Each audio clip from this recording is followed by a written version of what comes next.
what's going on, guys? Alex here in the year 2022, and today I'd like to talk to you about New Year's commitments and what I have learned from the year 2021 about setting goals. Many people use New Year as a fresh start for their life. Same also can go for Mondays or some round dates. For example, as for going to the gym right on that Monday on the 10th of the Monday, that's the right day to change your life drastically. But what the difference is this year comparing to all the previous years and how to stay committed for longer periods of time? I actually have used this New Year's Eve in order to answer that question for myself, and here's what I have understood from the year 2021 by trying to stay committed for longer periods of time, and what I came up with if we are talking about setting goals. First and most important question which you should answer yourself, and which I answered myself during setting goals for the year 2022, is to realize if you actually want and need this goal. Is it actually needed, or is it just some fun thing to have? Like, I may want to be number one in my university, but do I actually need it?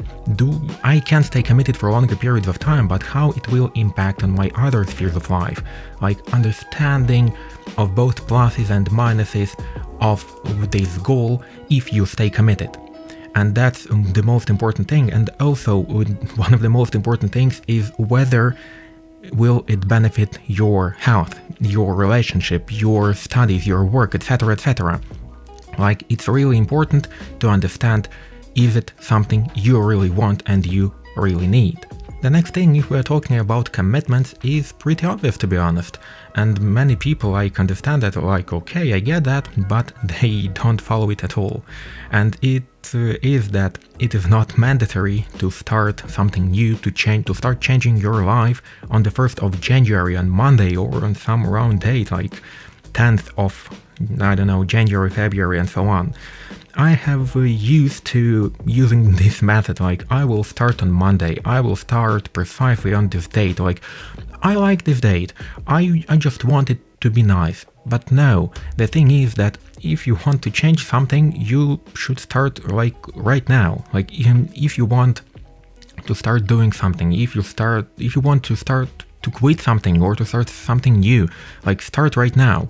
That's actually the thing how I have recorded my first episode of the podcast, because I was planning for long periods of time, but the thing that I realized very, very long ago, now it feels like an eternity, but I understood that it will never be perfect time, it will never be everything is perfect and right now everything is on my side and I can begin and it will I will enter the flow. No, and there is also will be something that will bother you, that will also be something that you can do as well.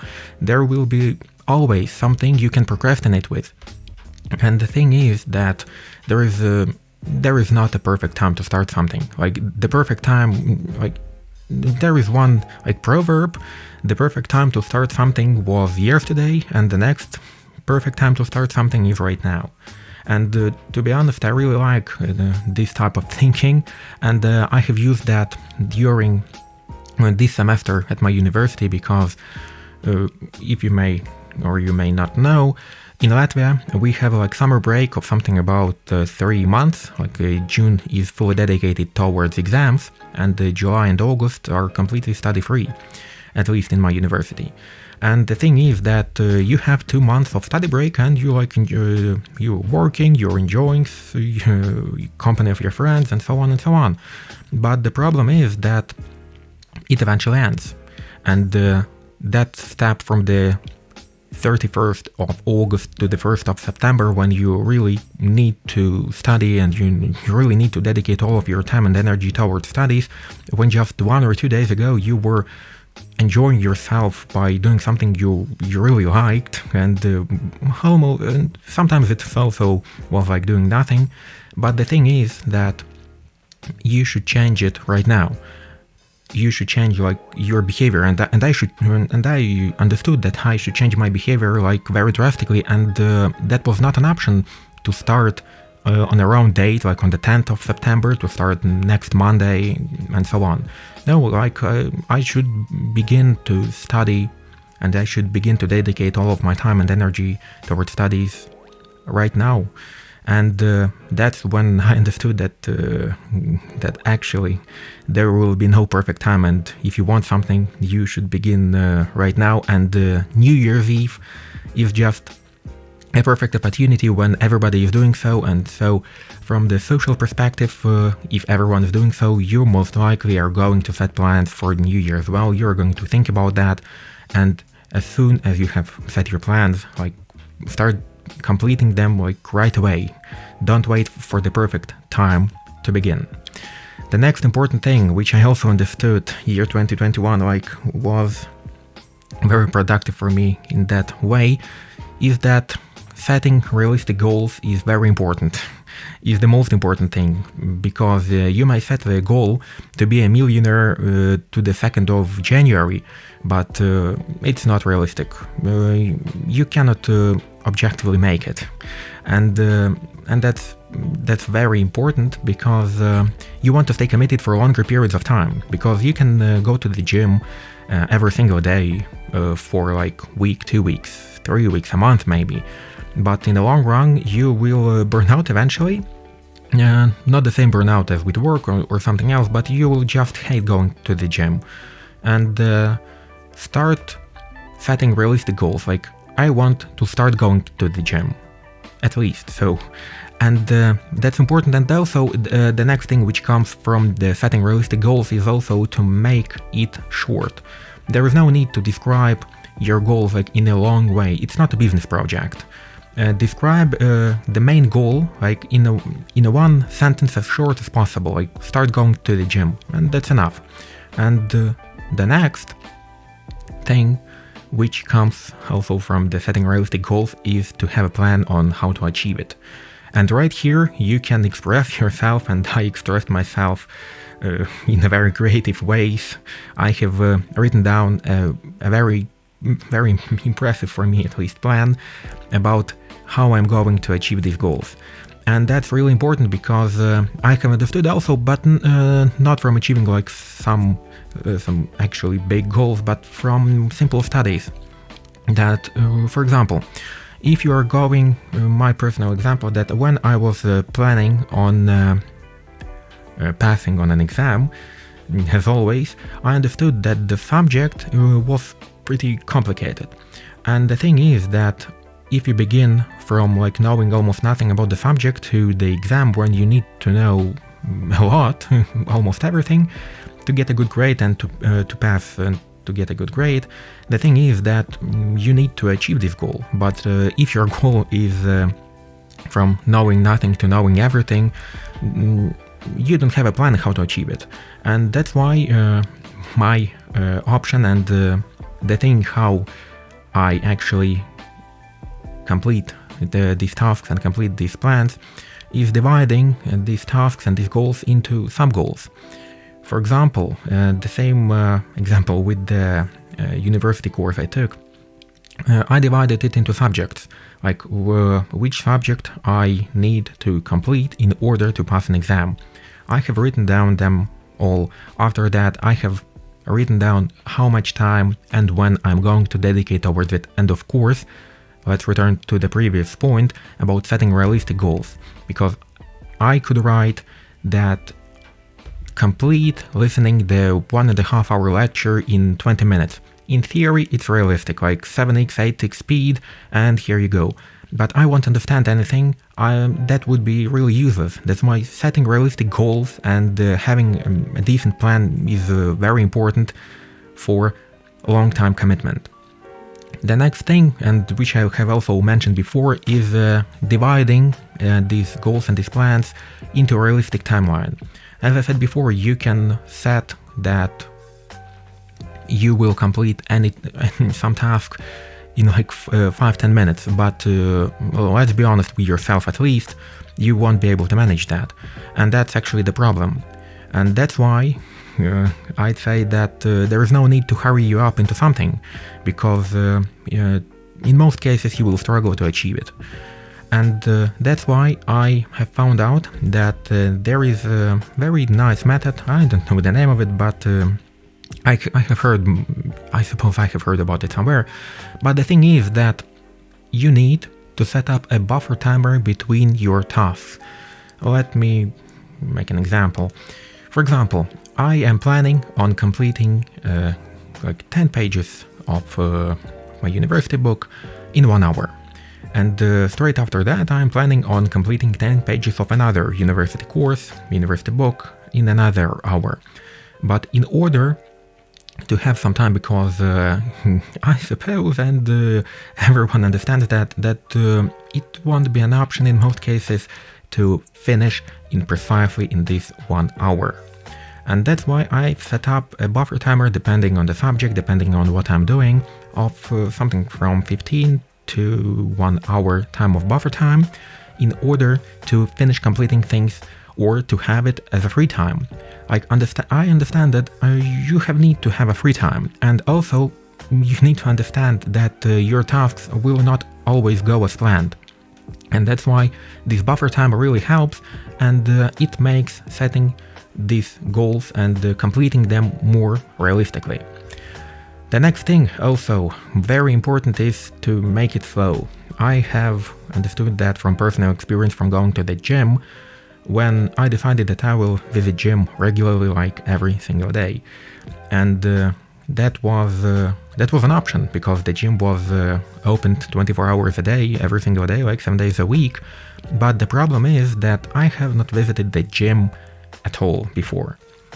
And that was the problem, because I have began running from 1 to 60 in 1 second, and it was really hard. So you need to make yourself like a new habit, let's say so. And after you make it a habit, you can improve the quality, improve the quantity, and so on.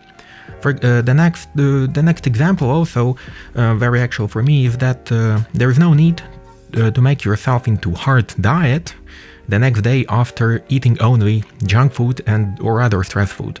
There is need to take slow steps towards your goals.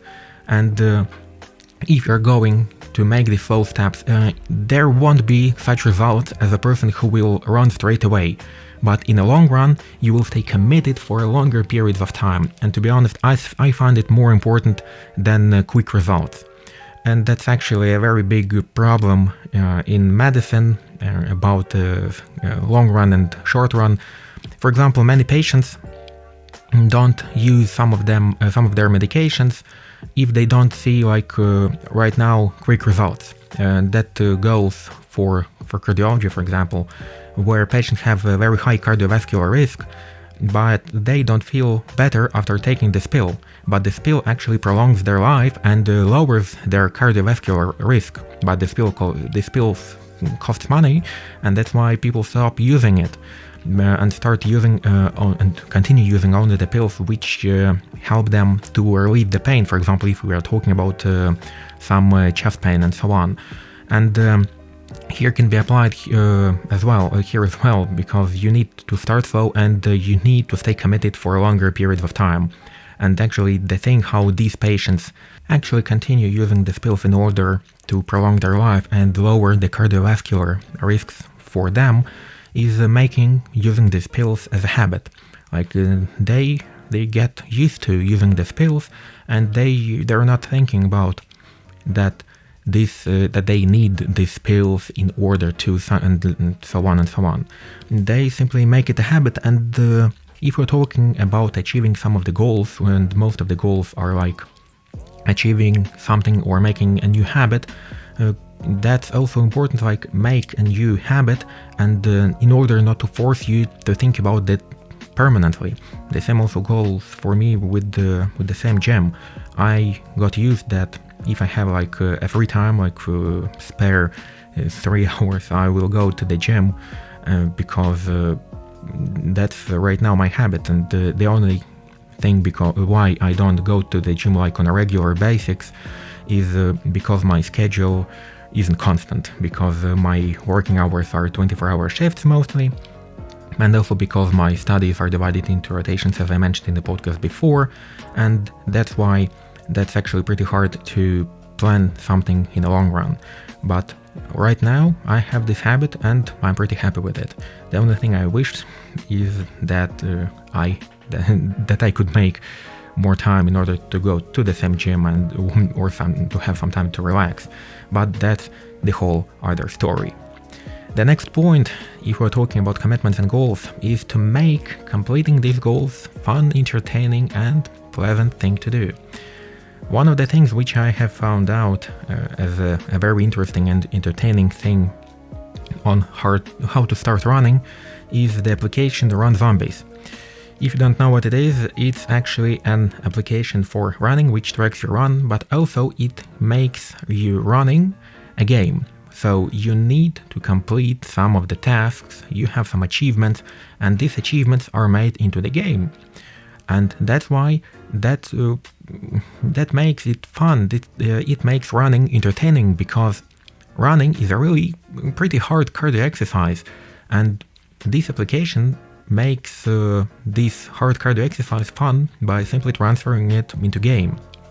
The same example with the same running experience or biking or any other sports is to find a companion. So it would be fun for you, it would be entertaining for you to do sports, especially if you have never done some type of sports before.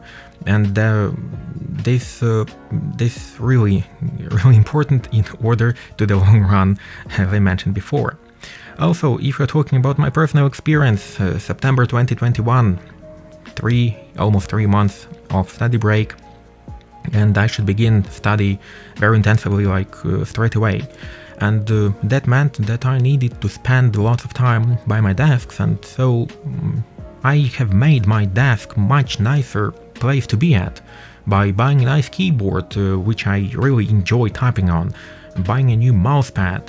So sitting by the desk is not associated with only hard work and something very boring work, but also with the pleasant time spent because of the environment, because I like doing it, because I like doing work here, because every day when I come home, I don't need to remind myself to sit down and to study because I really want to, because I enjoy the environment, I enjoy everything that surrounds me.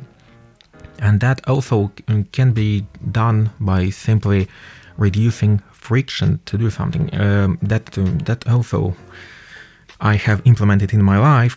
That is that I tidy up my place, my workspace, every single time when I finish studying, just in order to have a not only much pleasant place to sit at, but also to start straight away, and so I wouldn't have to make lots of things, to tidy lots of things which I don't actually need. The next thing which most people know about is that set rewards for yourself for achieving something. My personal experience with that is the same gym. As you know, that going to the gym and doing sports for a person who have never done sports before, almost in their life, with some, of course, exceptions, it's pretty hard because you actually are doing some physical activity which you don't see quick results.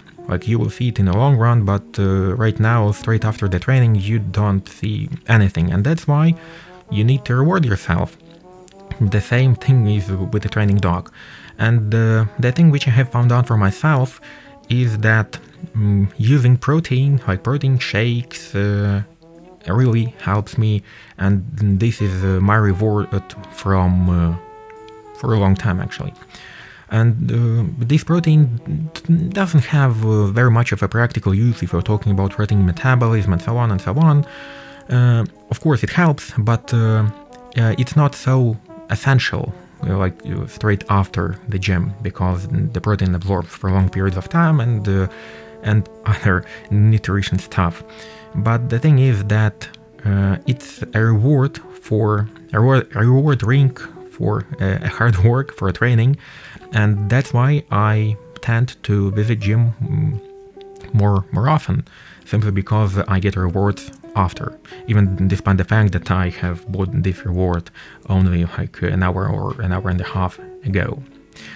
The next thing which I have also mentioned before is to reduce friction. By reducing friction, it makes it easier for you to do things which you'd like to do, and especially it works if you are planning on changing some habits. For example, with the same example with the gym, I'll continue this example because actually I have implemented lots of stuff, especially in the year 2021, if we're talking about going to the gym. The example is that my gym bag is always ready to go, the same as my desk is always tidy and and ready to start working at. So I don't need to spend more time, I don't need to think about doing something more, just to start working or to start working out. And this reduction of friction also was very good described on a YouTube channel, if I remember correctly his name, Ali Abdaal, when he was trying to start playing guitar more often. Like he has placed the guitar near to the couch, so every single time when he sits at, he doesn't need to go somewhere to start playing. So it's in the field of his sight, and that's why he tend to play guitar more often. The same goes over here, and especially it works if we're talking about changing habits. Like you need to think it through, and over here you can return to the first points in this podcast about having a plan. Like you need to have a plan in how to reduce friction and what you are doing in order to reduce friction. The next thing also mentioned before, that lots of points in this episode are very mixed together simply because it's very hard to talk about them one without another. And that is to have support, because it's very hard to do something new and to achieve something if you do it only on your own. Having a company like gym company, study buddies, and so on, it's very important, and it really helps. Not only because you don't feel like you're doing this alone, but also because you stay committed not only to yourself to do something or not to do something, but also to somebody else as well. And this makes you to work more, to improve your quality of life. And that's actually helps for both other people. That went very well for me for the same gym, because I struggled on going to the gym regularly, and the only thing which actually made me to start going there like on a regular basis and not only twice a month was that I was going there. I was visiting gym with my friend, and that helped very much because it was entertaining, it reduced friction, and I felt committed not only to myself that I needed, but also to him, because I have promised that I will be there at this specific time. That's why it really helps. And last but not least, very important point if we're talking about changing your life, especially if you're planning on changing your life like 180 degrees, is that do not forget to have rest and ask for help if you need one.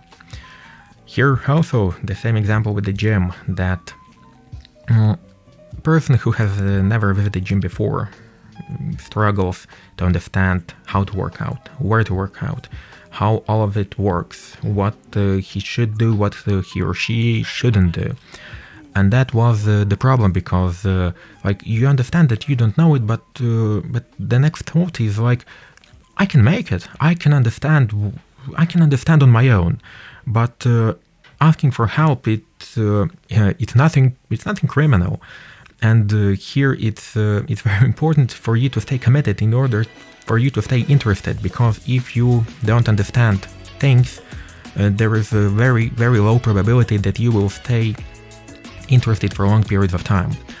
For example, if we're talking about some series, some topic out of this productivity, if we're talking about series or film, let's say we're having like a Marvel film, like we're having like Infinity War, and there are two kind of persons, like the one who was watching every single movie of Marvel and actually understands what's going on there. He's very interested during watching this film because he understands what's going on. And the second person starts watching this film like from the middle, and he doesn't understand who are these people, why are they fighting, what's going on, what's the rules, what they can do, what they cannot do. And that's why it's not interesting for this person. And this person actually, what he really needs is like a little bit of help and telling what to do in order if he wants to understand this Marvel universe. Here it can be applied here as well. And also having rest and asking for help is really important if you are planning on working more, on studying more. Because it's very important, as I have understood from my personal experience. I'm talking about it very, very often, because it is a problem which was not mentioned to me neither at school nor at university, like as it should be mentioned, and that's actually like burnout, like burnout, other psychological and psychiatrical struggles like mental breakdowns and so on, because it was described like it happens, but it happens very, very, very, very rare. But no one has ever mentioned that it can happen more often, and that you should actually hear to yourself, you should hear to your body and understand when it's time to stop. Because you can go to the gym and you can have 5-6 hours workout. In theory you can, but the next day you will feel sore, you will feel bad about yourself, and you wouldn't like to go there. And if you continue doing it in such way, then first thing is my congratulations that you have so much time for working out. But the next thing is that in the long run it won't benefit your physical health and your mental health as well, simply because you will burn out. The same is mostly, of course, applied to studies and work. If the only thing you're doing throughout your day, besides some of your chores, is like only studying, working, and sleeping, it may end up with some type of mental breakdown. And that you should actually understand yourself. You should hear to yourself and understand what's going on with your body, what this body is trying to tell you. And it's much more important than most people think. And I find it, to be honest, very, very stupid that right now in the 21st century, when we have access to all of the information, when we have so many liberties, still we have such stigma on psychiatric health that lots of people are afraid to talk about it. That the same psychotherapists, psychiatrists are not understood, and they're not. People don't compare them to other like general practitioners, and that's why they are sometimes afraid of going to psychiatrists, to see psychiatrists, when they find that maybe I need to see one, or a therapist, because like I'm not a psycho, I'm not a weirdo, everything's fine, I'll get over it. And in most cases, like I can get over it with like a bottle of some alcohol, and it may work, but it may work in a short run. And the main thing which I'd like for all of you to understand from this episode about setting goals is that if you're setting goals, in most cases you want this goal to be a long term, not a short term. And in most cases you are trying to set up a habit, you're trying to improve your life, improve your health, financial life, like study, work, anything. But the thing is that if we're talking about long run, you cannot force yourself for a very long period of time. You should ask for help if you really need one, if you really feel that you need one. Like doing on your own, it's an option, it's always an option, but if you can do something on your own, it doesn't mean that you should do it on your own. And having support, reduction of friction, making this thing fun, entertaining, and so on. Every single point which I have made throughout this podcast They are important, and I'm planning on implementing all of them in my life for the year 2022. And the thing which I have used in order to plan all of these things, as you all know about application Notion, but it can be done almost in every note-taking app because it doesn't require some type of the options which Notion gives, simply because I use Notion for organizing almost everything in my life. That's why it seemed like a nice choice.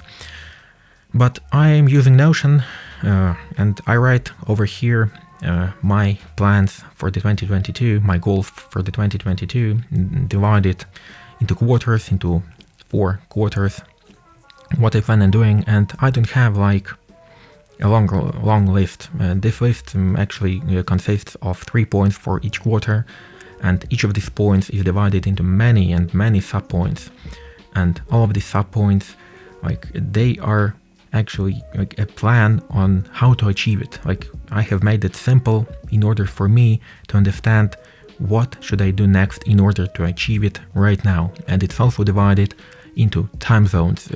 So for example, this week I'm doing this thing, next week I'm doing next thing. So it's easier, I could understand it, and that I have a realistic timeline, so I can actually fit it into my schedule. Because every single goal I have written for the year, they can try to be done in theory, like in 1 month, in a quarter, but it would be much harder. I would drop many of them, and that's why I highly suggest you doing the similar thing in your note-taking app, on a piece of paper, anywhere you prefer to. But the most important thing is to think about it in the long run and thinking about how it will impact your life. Anyway, that's it. Thank you for being here with me. Stay safe and wish you the best of luck with your goals. Hear you next week.